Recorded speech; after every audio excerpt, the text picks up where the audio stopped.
Now, the rest of the story. Oh, nothing says American farmer like a 40-20 with the doors off and the windows open and the fan blowing warm air on you.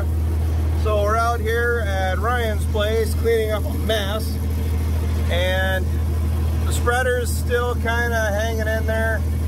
I don't really have much for video footage because I left all my camera stuff at home. We've been out here since 1 o'clock. We put in a short guardrail feeding lane at Rockville. It's kind of been a long time coming. Left it since December, and we figured it was about time to actually do something about it.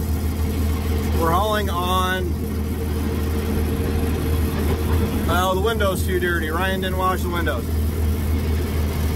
We're hauling on a years old grass strip. It's been grass. Well, it started out as alfalfa, but then it turned into grass, and it's finally time to spread manure on it. Take one for the team so we can chisel it this fall.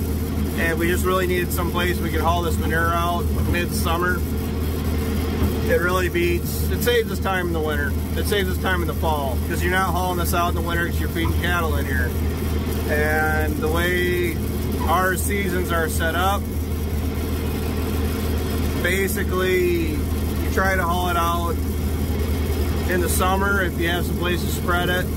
We could haul it out in the pastures. We have the 15 acres worth of clearings out there we could spread it on,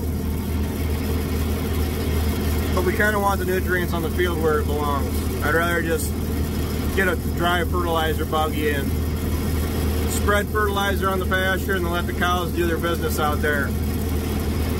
And I don't know if you can really tell, but Ryan's not getting carried away filling this spreader for two reasons. It's ancient, and it really can't handle the huge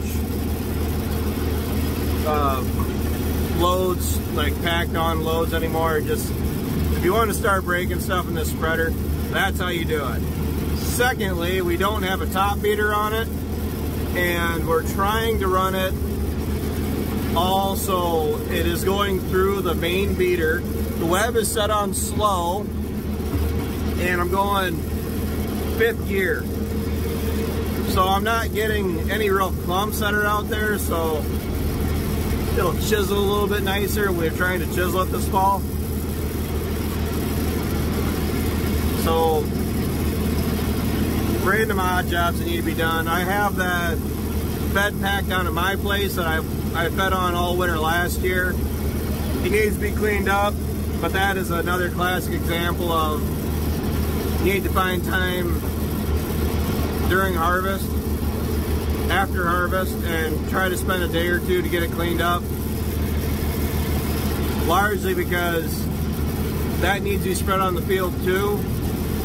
And I don't have anywhere, oh, I'm a liar. I mean, not much of a secret, but everything that we seeded down to grass a couple years, the grass experiment just fell flat on its face. It didn't work. And the plan is to go back to planting alfalfa. Good? Bad? Ugly? No, not yet. We're going back to seeding alfalfa. It's a frowned-upon practice because... One more. Because when we're seeding down alfalfa, it naturally thins down to like 12 pounds to the acre. So going by recommendations, we were only planting 12 to 15 pounds to the acre. But the problem is it doesn't account for the germination issues because it doesn't germinate. All those, at 12 pounds of seed doesn't, all 12 pounds doesn't germinate. Plus you have the fact with seeding and depth and the temperature of the soil and good. And the problem is you almost need to seed it down heavier. We used to do 20, 25 pounds back when we were milking. Tried to save some money. All it did was create a headache. So the intentions are to go alfalfa seeded at 25, 30 pounds to the acre. That's a lot of money. Alfalfa seed is not cheap. But I'm going to show you this alfalfa strip out here that was seeded down at 30 pounds to the acre. And that's what an alfalfa field is supposed to look like.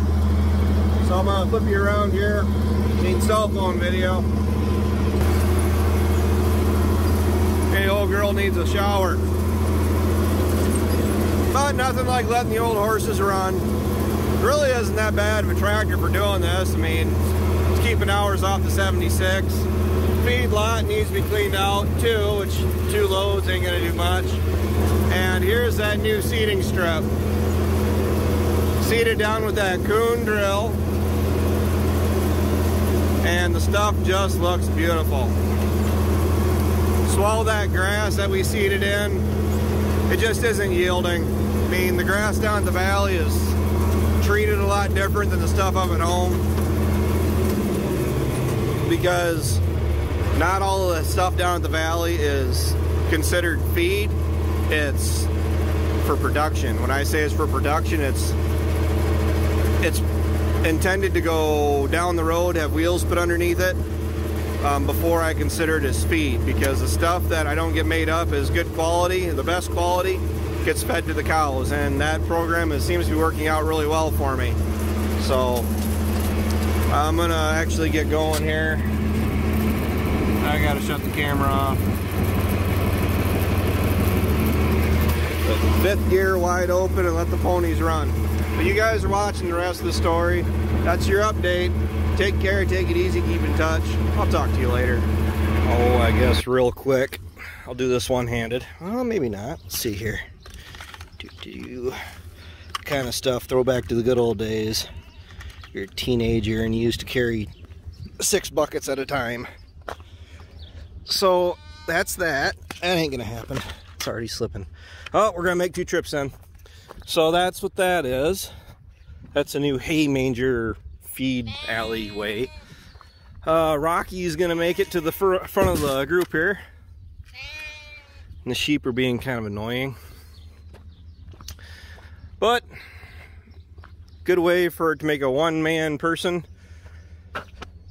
to take care of feeding hay to these guys when necessary. Plus it makes this lot, you know, we actually have 2 lots here, this one and the outer one, and over the winter this is probably going to have a separate set of, or separate group of cows in it. And oh, you turd. So being able to separate them is a good thing. And yeah, diesel cube, right? Well, I'm gonna set you down.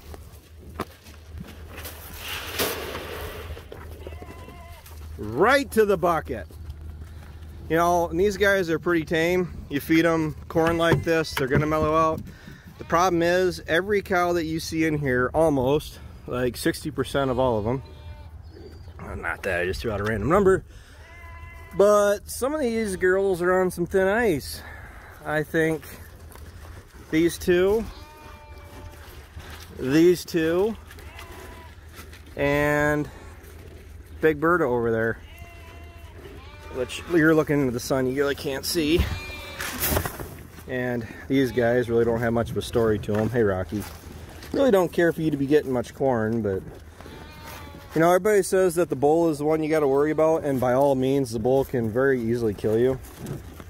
These are the ones you typically have to worry about. I mean, you know, that one too,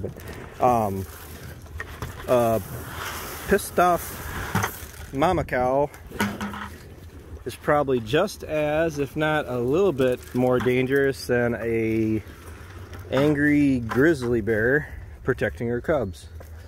And I know that got this tan one here. No real reason to keep her. Seems how I'm going for more of the red looks, but you know, she's actually got the frame and the temperament that I'm looking for. So Numbnuts over there, I mean, I'm sorry, Fruity Loops or whatever I called her, Wingnut, there we go.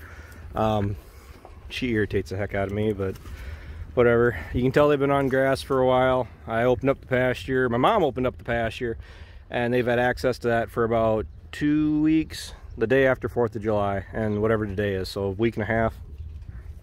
It really doesn't matter.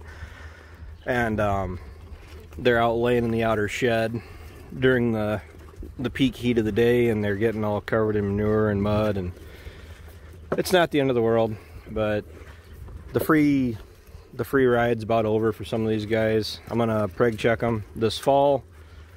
Everybody that's up here outside of, I can't say that because that's not true. Wingnut, she has a calf. She was actually sorted out, ready to go down to my place, and she earned herself a free pass to stay up here so I can keep an eye on her. Plus I don't have the hassle of actually having to get her back up here. It's not 151, I think it's 147. So I got 1, 2, 3 cows that are actually have calves, I mean, as you can tell. Other than that, Rocky, he's doing his job, I hope. And then he's gonna end up going down to with my parents' cattle about the 1st of October also. So we can run 2 bulls down there. And I'm gonna start being a lot pickier, because if they're not bred at this point, this winter, whenever I get them preg checked, they're gone. You can see he's kind of working here. So I kind of shot myself in the foot. I mean, hindsight's 2020. I shouldn't have brought bred cows. I should have bought just some open heifers or first calf heifers, but at the time it seemed like a good idea. I was making the right decision at that point in time, and hindsight's 2020. So I want to stick with the red cattle, hence the red bull, but I think these guys are pretty well burned out. I mean, there's a reason they were at a bred cow sale. So other than that, I gotta head home because supper's waiting for me. So once again, talk to you later.